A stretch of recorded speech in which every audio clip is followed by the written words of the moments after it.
My name is Barbara Heritage, and I've worked at Rare Book School since 2002. And in my role as curator, I help build the collection and work with the faculty on their courses.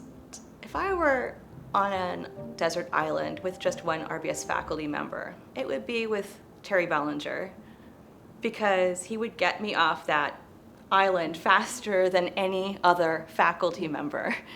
He's tenacious, he never stops trying to solve a problem.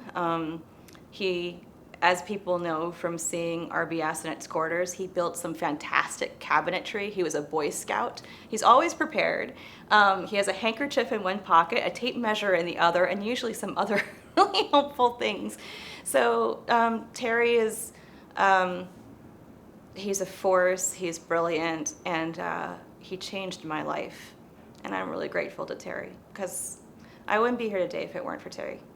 I began working at Rare Book School in 2002, and RBS has changed a lot since then. When I first began working at RBS, I was an office assistant, freshly graduated from my master's program at UVA, and I did all kinds of things like sweeping, mail, light bookkeeping work, not collections bookkeeping, but numbers. And we had a small staff, so Terry was there and only 2 full-time staff members in addition to Terry. Today we have 18 full-time staff members and additional part-time staff members. Back then, I would say Rare Book School was like, the activity was really focused around the summer. It was like preparing for a play, and everything was building up for this like big event. And when we worked in the summer, we worked very long hours, sometimes past 10 at night, and got up really early, and it was this big push. The school was, as wonderful as it is today in many respects. It was just kind of a smaller show. And I would say, in terms of the books, which I'm really familiar with, we didn't have the cataloging detail that we have now. We didn't have a catalog that we could share online with folks. We had a much smaller space, and so the stacks that we had were stored in, and the books that we had were basically very tightly packed. Some things were down in the sub-basement of Alderman, and they were piled really high. The shelves were even kind of leaning, and you felt a little uncomfortable going down there and pulling. And it was just wonderful when Karin Wittenborg, the university librarian, started to open up more space for RBS when Michael came on. And that really was great in terms of safety, but also in terms of allowing the school to grow a bit more. Really, that started when we got a cage, again, thanks to Karin in the library before Terry retired, and we were able to open up the collections, but staff couldn't work down there. So again, when Michael came, that was really what helped us to have the physical space. And of course, Michael's a brilliant fundraiser, and so Michael's fundraising ability and our focus on building out fellowship programs, particularly with the Mellon Foundation, allowed us to really reach new individuals who benefited from Rare Book School and from the classes. So I think those are the principal changes in a nutshell that I've seen.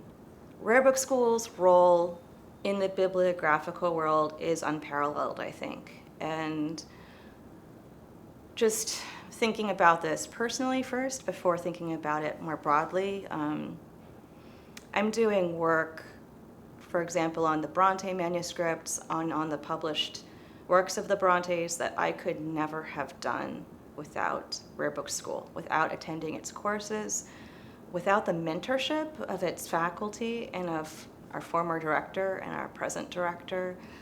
Rare Book School taught me to see books and manuscripts in a new way.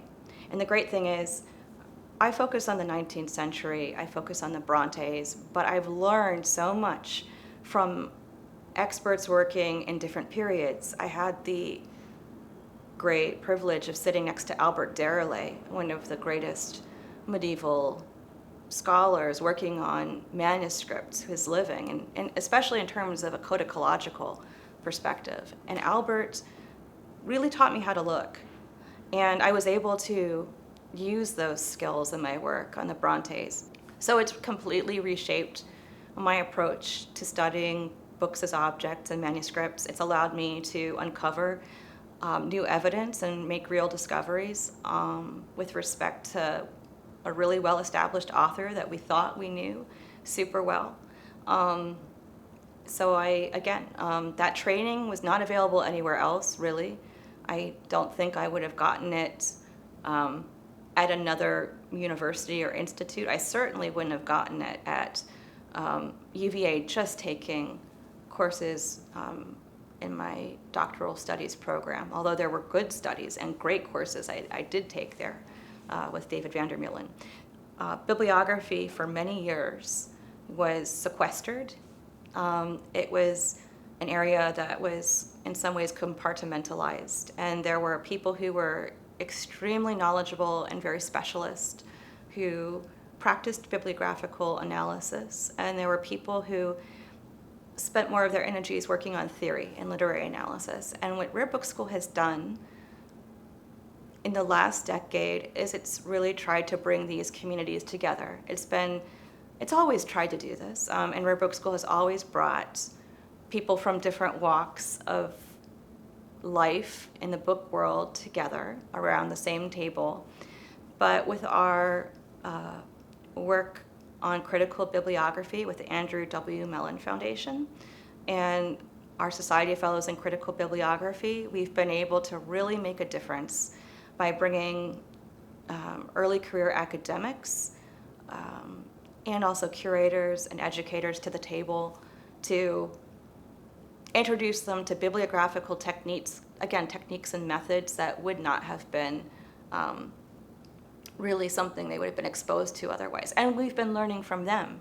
So it's been a dialogue because of these really valuable interactions with these fellows. We've been learning about Tibetan books, Tibetan manuscripts, for example, Islamic material. We've formed really great partnerships with fellows who specialize in these areas and who've offered to help us build our collections and our teaching in this area, in that area. And so it's been really illuminating. And the Andrew W. Mellon Fellowship for Diversity, Inclusion, and Cultural Heritage. And those fellows, again, are coming with a lot of experience in terms of experience working with materials from different communities, tribal communities, people who are working on Black bibliography, people who are working with Asian material, who are coming to books with a skill set that necessarily is, for many reasons, has been set apart from a lot of education. These areas have been silenced in some instances or overlooked. And so these fellows and RBS are now working together to really explore cultural heritage in a powerful way. And those fellows are holding symposia that are nationally advertised and shared, and it's just really exciting to see that work take off.